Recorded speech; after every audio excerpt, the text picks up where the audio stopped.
Bonjour, bien raison, bienvenue. Je suis Kodjibi Joachim, je suis togolais en France depuis 2021. Je suis économiste spécialisé en développement durable. Je suis passionné par l'entrepreneuriat et particulièrement dans le domaine agricole parce que je suis convaincu que la sécurité alimentaire fait partie des objectifs de développement durable et que nos pays ont besoin d'être autonomes sur le plan alimentaire. J'ai créé cette chaîne pour partager avec vous les spéculations agricoles que j'arrive à produire en Afrique depuis la France, partager avec vous le suivi des dossiers Campus France, de la recherche de formation jusqu'à l'obtention de visa et l'arrivée en France.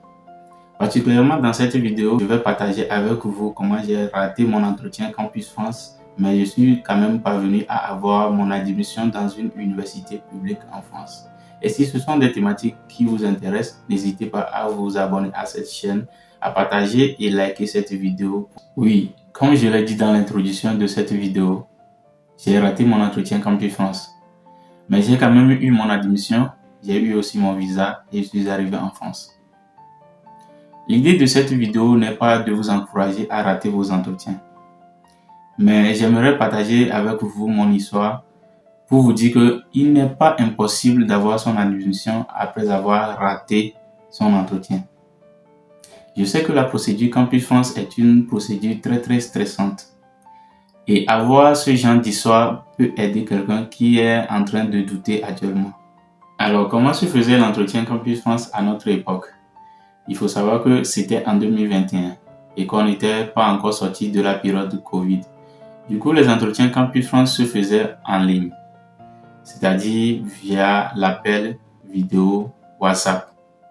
Alors, à notre époque, on recevait des mails de la part de Campus France pour nous signaler qu'à telle date, nous avons un rendez-vous pour un entretien. Du coup, il fallait se préparer les documents nécessaires pour l'entretien. Alors, comment je m'étais préparé pour réussir mon entretien? Comme tout bon candidat, j'ai préparé et maîtrisé ma présentation, c'est-à-dire la présentation de mon profil, la présentation de mon projet d'études, la présentation de mon projet professionnel et j'ai aussi apprêté tous les documents justificatifs. Mais comment est-ce que j'ai raté mon entretien Campus France? Il faut savoir qu'à l'époque, j'avais déjà eu ma licence en 2020. J'ai fait ma licence à l'université de Lomé à la FASEG de 2017 à 2020. Après ma licence, j'étais au chômage. Du coup, j'ai décidé de me trouver ne serait-ce qu'un petit boulot pour m'occuper. J'ai commencé dans une quincaillerie où j'étais payé à 30 000. Et après, mon grand frère, qui est devenu par après mon employeur, m'a sollicité. Il m'a sollicité pour travailler avec lui dans un kiosque, Flows, T-Money, c'est-à-dire les transactions monétaires qu'on fait dans nos pays, les mobile money. Après, j'ai commencé à travailler avec lui et j'ai eu ma convocation pour mon entretien Campus France. Je faisais même pas encore un mois chez mon grand frère avant la programmation de mon entretien Campus France. Et en ce moment, moi, je ne voulais pas partager la procédure avec les gens. Vous-même, vous savez, en Afrique, on n'aime pas trop partager ce genre de projet avec les gens. Du coup, j'ai préféré garder ne serait-ce que cette première partie de la procédure Campus France, gérer jusqu'à avoir mon admission avant de partager ce projet avec les gens. Du coup, comme au boulot, j'ai souvent eu ma pause café ou ma pause déj vers 10h et que mon entretien Campus France en ligne aussi était programmé sur 10h. Je me suis dit, bon, au boulot, je vais venir au boulot et quand j'aurai ma pause, je rentre chez moi vite fait parce que j'habite pas loin. Et là, je vais pouvoir faire mon entretien au calme et revenir au boulot comme rien n'était. Alors, le jour de l'entretien, comme d'habitude, j'arrive au boulot et on me donne ma pause de petit-déj vers 10h. Et là, je quitte le boulot pour rentrer chez moi. J'arrive chez moi et il me restait encore 30 minutes avant le début de l'appel vidéo pour l'entretien Campus France. Sauf que ça ne va pas se passer comme prévu. Et pourquoi? Alors, il y a un petit détail. En ce moment, moi j'avais ce téléphone-là. C'est un téléphone Itel. Un téléphone qui a son écran fissuré de partout. Plus de 10 fissures, je sais pas, écran rayé. Et la caméra ne fonctionnait pas bien. Que ce soit celle de devant ou celle de derrière, elle ne fonctionnait pas bien.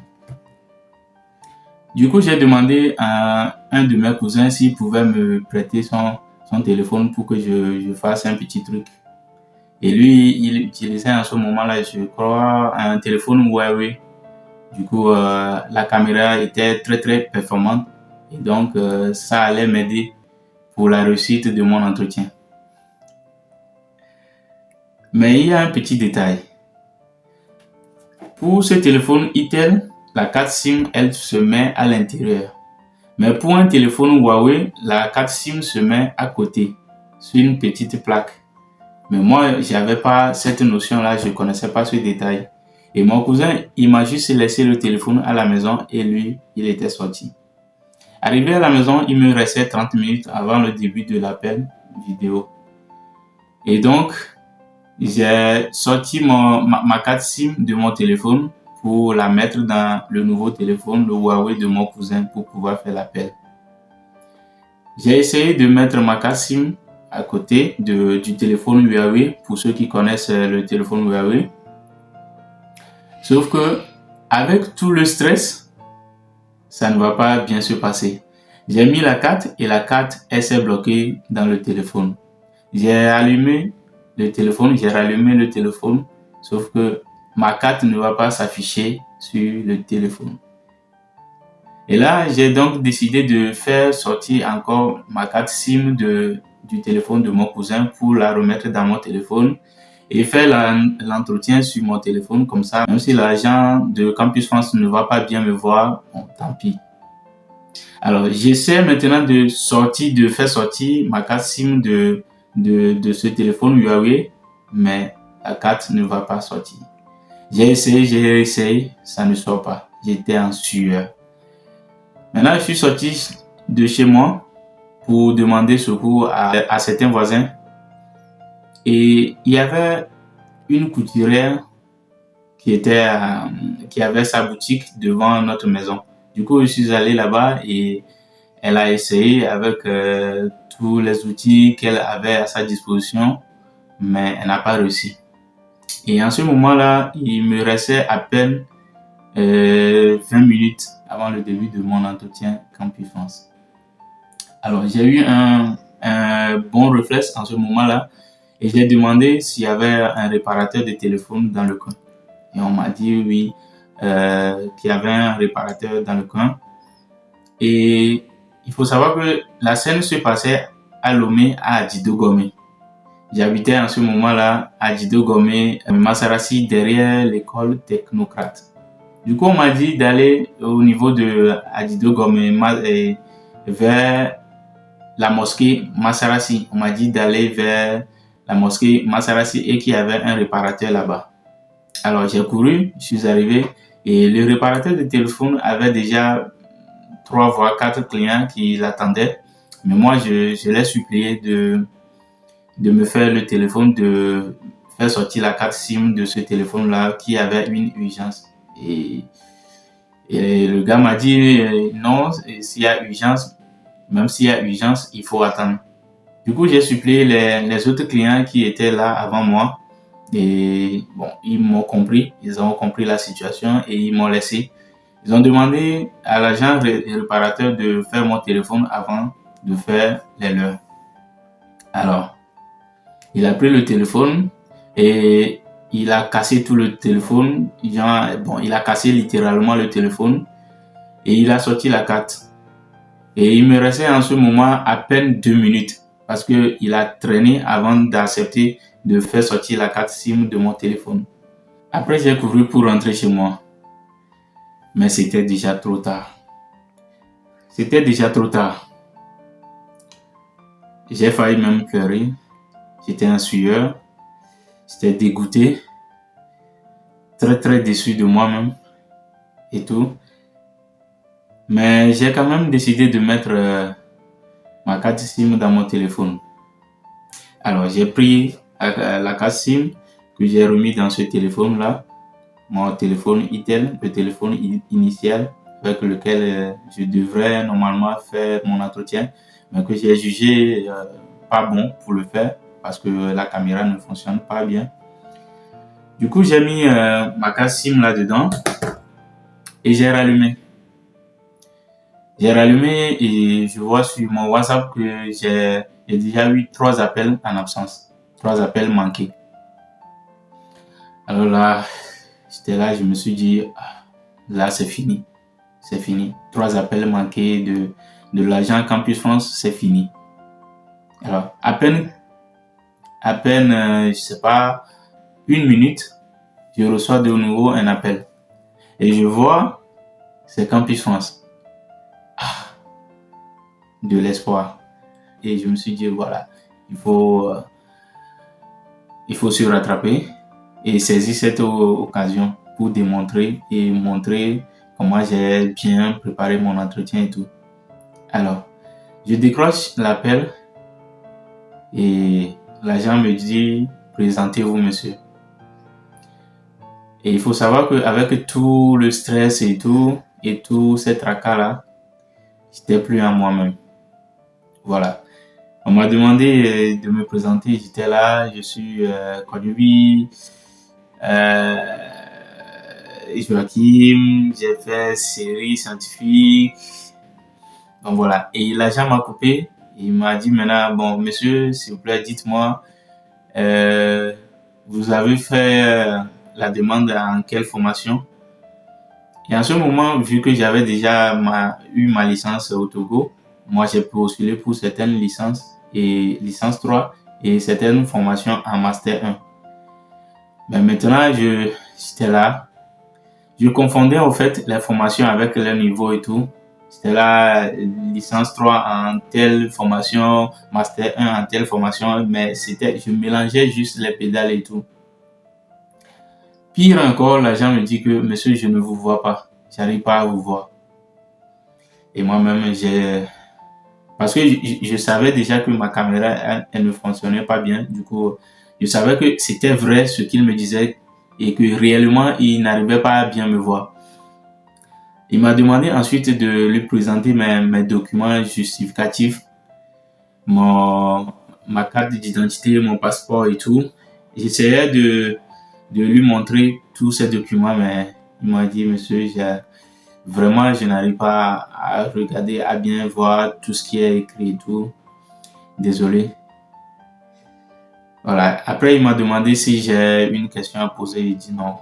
Il dit ok. Voilà. Il m'a remercié et m'a souhaité bonne chance. Après, voilà, c'était tout l'appel. Moi-même, j'ai su que je venais de rater mon entretien comme ça. Ouais. Littéralement, il faut se dire la vérité, c'était très très nul. Vraiment très très nul. Voilà, mon entretien, c'était chaotique. Je sais pas comment le qualifier encore, c'était très très nul. Mais au final, j'ai réussi à avoir mon admission à Campus France dans une école publique.